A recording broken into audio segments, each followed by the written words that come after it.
First attempt में FMG परीक्षा पास कर मोहिता शर्फ ने बढ़ाया बधाइयों का मान। बदायूं शहर की होनहार बेटी मोहिता शर्फ ने अपनी कड़ी मेहनत, लगन और समर्पण के दम पर एक बड़ी उपलब्धि हासिल कर बदायूं का नाम रोशन कर दिया। मोहिता शर्फ ने एमबीबीएस की पढ़ाई पूरी करने के बाद विदेशी मेडिकल ग्रेजुएट एफएमजी परीक्षा को पहले ही प्रयास में उत्तीर्ण कर शानदार सफलता प्राप्त की है। मोहिता शर्फ ने बदायूं के चौधरी सराय क्षेत्र की निवासी हैं और डॉक्टर आरिफ हुसैन साहब की बेटी है।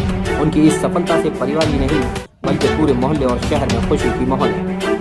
शुभचिंतकों और परिचितों द्वारा उन्हें लगातार बधाइयां दी जा रही हैं। एफएमजी परीक्षा को देश की कठिन चिकित्सा परीक्षाओं में गिना जाता है। इस परीक्षा को उत्तीर्ण करने के बाद भी विदेशी मेडिकल डिग्री धारक भारत में चिकित्सा सेवा देने के पात्र बनते हैं। ऐसे में पहले ही प्रयास में सफलता प्राप्त करना अपने आप में बड़ी उपलब्धि मानी जाती है। मोहिता की सफलता के पीछे उनकी माताजी दुरुस्ता आरिफ का विशेष योगदान रहा।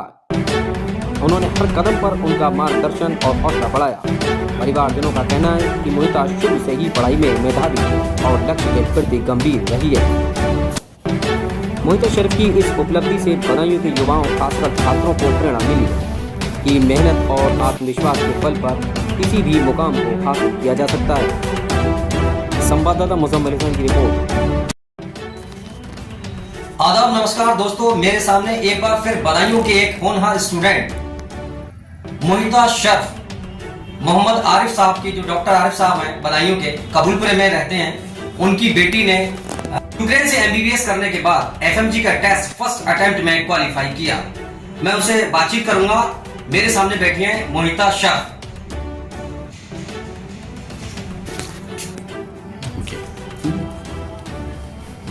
ये मोहिता शर्फ जी, आपने एमबीबीएस रशिया से क्वालिफाई किया है, उस यूक्रेन से करने के बाद आपने जो इंडिया में एक टेस्ट होता है एफएमजी के नाम से, आपने उस टेस्ट में कैसे मेहनत की? How did you done qualifying in first attempt? Okay, so मैंने अपनी प्रिपरेशन यहाँ आने के 2 दिन बाद से ही स्टार्ट कर दी थी। जो बेसिक मेरे सारे सब्जेक्ट्स थे वो मैं यूक्रेन से ही कंप्लीट करके आई थी, लेकिन फिर यहाँ पे आने के बाद मैंने प्रेपलैडर को एज अ प्लेटफॉर्म लिया था और उस प्लेटफॉर्म के रैपिड रिविजन्स को किया था, क्योंकि मेरा मेन सिलेबस ऑलरेडी कवर्ड था। तो रैपिड रिविजन से मैंने 2.5 मंथ में अपना फर्स्ट रीड कंप्लीट किया था और उसके बाद में मेरा सेकेंड रीड ऑलमोस्ट 2 मंथ्स पहले ही कंप्लीट हो गया था। फिर लास्ट मंथ मैंने सिर्फ एक बार थर्ड रिविजन किया और शॉर्ट नोट्स रिवाइज किए थे। आपने इस एफएमजी टेस्ट के लिए कहीं कोचिंग की थी? नहीं, मैंने घर पे प्रिपेयर किया था। बस एक प्लेटफॉर्म लिया था ऑनलाइन, जो प्रेपलैडर है, बच्चों के बीच में बहुत फेमस है, तो वो मैंने अपने 5th ईयर से ले लिया था और उसके बाद में तभी से ही कंटिन्यू उसी से ही प्रिपेयर किया है। कितना टाइम लग गया इसमें तैयारी करने के लिए आपको?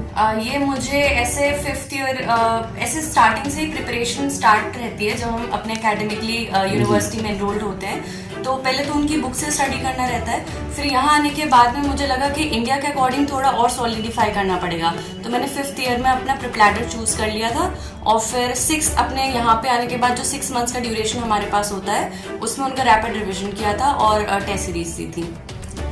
ठीक है, थैंक यू। क्या आने वाले जो स्टूडेंट्स हैं उनके लिए क्या मैसेज है आपकी तरफ से? तो आने वाले स्टूडेंट्स को मैं इतना ही बोलूँगी कि इन केस जैसे अगर आपका नीट में चूँकि कट ऑफ बहुत ज़्यादा कट थ्रोट हो गई है, तो उस सिचुएशन में एक फॉरेन मेडिकल एक अच्छा ऑल्टरनेटिव है जिसमें आप अपने पैशन को परसू कर सकते हैं और बहुत एक प्लान वे में स्ट्रैटेजिकली अगर आप प्रिपरेशन करेंगे तो एग्ज़ाम इतना डिफिकल्ट नहीं है, कोई भी कर सकता है। एफएमजी का टेस्ट फर्स्ट अटेम्प्ट में क्वालिफाई। डॉक्टर आरिफ साहब, जिनकी बेटी मोहिता शर्फ, जिन्होंने एफएमजी का टेस्ट फर्स्ट अटेम्प्ट में क्वालिफाई किया था, मैं उनसे बातचीत करता हूं, उनके फादर से। जी सर, आपकी बेटी ने एमबीबीएस करने के बाद एफएमजी का फर्स्ट अटेम्प्ट में ही क्वालिफाई कर लिया है, आपकी इसमें क्या भूमिका रही?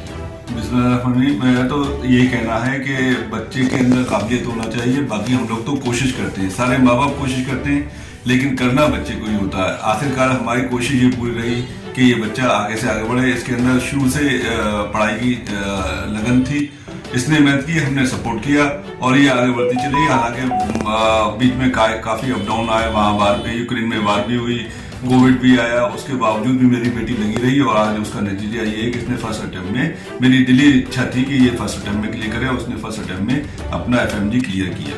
चल रहा था तो आपने ये नहीं सोचा कि मैं वापस बुला लूँ? आपने कैसे इसकी हिम्मत रखी इस चीज़? जी, लगा था कि जब यहाँ बच्चे यूक्रेन से वापस आए थे तो उम्मीद थी कि सरकार कुछ स्टेप लेगी। फिर हमने सोचा कुछ नहीं हो रहा तो इसका साल खराब हो ना हो, इसलिए से फॉर्म भेज दिया कि वहाँ और भी बच्चे हैं, आप वहीं जाकर स्टडी करो। और इस स्टेप को लोगों ने काफ़ी अप्रिशिएट भी किया और उसका नतीजा ये था कि हमने वहाँ भेजा और इसकी पढ़ाई रेगुलर रही और इसने फर्स्ट टाइम ली और इसकी कोई साल भी खराब नहीं हुई और इसने अपना वक्त से पूरा किया। शर्फ की मदर से बातचीत करेंगे हम कि उनकी क्या इसमें भूमिका रही थी, उन्होंने किस तरीके से मेहनत की अपनी बच्ची के साथ, जो आज MBBS करने के बाद FMG का टेस्ट उन्होंने फर्स्ट अटेम्प्ट में क्वालिफाई किया और डॉक्टर बनकर वो आए। जी मैम, आपका बहुत बहुत स्वागत है। आपकी बेटी ने आज MBBS किया है और बहुत खुशी की बात है आपके लिए, गर्व की बात है। आप क्या सोचते हैं? Thank you very much. मैं कहना चाहूँगी कि शुरू से ही मैंने ऑब्जर्व किया मेरे पास 2 बेटियाँ हैं जिनको हमने बेटे और बेटी में हमने फर्क नहीं किया। मेरा ये मानना है कि चाहे वो लड़कियाँ हों फैमिली में, चाहे वो लड़के हों, इकोनॉमिकली इंडिपेंडेंट होना चाहिए। और स्पेशली लड़कियाँ, क्योंकि अगर वो इकोनॉमिकली इंडिपेंडेंट होंगी, करियर होंगी, पैसा अर्न कर रही होंगी तो अपने डिसीजन खुद लेंगी। ये मेरा विजन था, शुरू से कमिटमेंट था मेरा कि इनको इकोनॉमिकली इंडिपेंडेंट होगा। तो एज अ रिजल्ट आज आप मेरा शर्फ देख रहे हैं। मेरी छोटी बेटी है, मेरी बड़ी बेटी इस टाइम कनाडा में है, वो भी मेडिकल फील्ड में ही है। और मैंने और मेरे हस्बैंड ने मुझे स्पेशली बहुत सपोर्ट किया। मेरी फैमिली, मेरे मदर, मेरे फादर, मेरे इन-लॉज ने मुझे बहुत सपोर्ट की इस विजन को पूरा करने में। और एक स्पेशल थैंक्स मैं अपने स्कूल मतलब स्कूल को देना चाहूँगी। एवरी टाइम उन लोगों ने मुझे बहुत सपोर्ट किया और मुझे एनकरेज किया अपने बच्चों को। मैम, आपसे सवाल ये है कि आप एक टीचर के साथ साथ आपने कैसे सोचा कि मैं अपनी बेटी को डॉक्टर बनाऊँ? आपने टीचर्स के लिए उसके बारे में? हाँ जी, बहुत ही इंटरेस्टिंग क्वेश्चन है। जब ये छोटे बच्चे होते हैं तो खिड़कियाँ बच्चे गुड़िया से खेलते हैं, लेकिन ये लोग ना डॉक्टर का गेम खेलते हैं। तो मेरे को समझ में आता था कि कहीं ना कहीं शायद वो है, वो पीछे रखा के आगे सबसे पहले प्रेफरेंस उसी को दिया। और कुछ भी ऐसा नहीं था प्रेशराइज नहीं, इनके थॉट्स उस टाइम अपने बिजी शेड्यूल में मैं ज़रूर इवनिंग में बैठकर इन लोगों के साथ में थॉट एक्सचेंज करते थे। हम लोग जानते थे कि इनकी पैशन क्या है, इनकी इंटरेस्ट क्या है और उसके अकॉर्डिंग मैंने काम किया।